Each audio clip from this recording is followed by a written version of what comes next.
Yangın Ereğli Mahallesi Mercan Sokak'ta bulunan 3 katlı binanın 3. katında meydana geldi.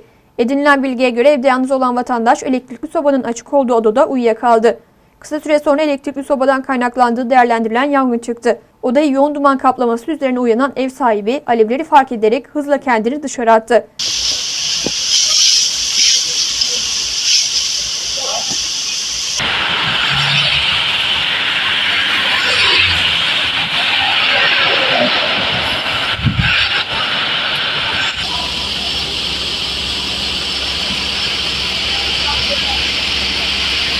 Eşinin memlekette olması nedeniyle evde tek başına bulunduğu öğrenilen vatandaşın ihbarı üzerine olay yerine itfaiye ekipleri sevk edildi.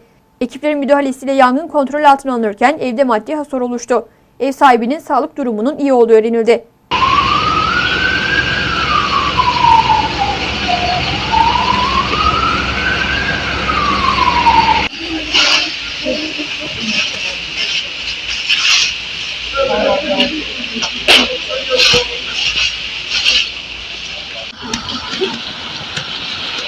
Akşam partide oturuyorsun.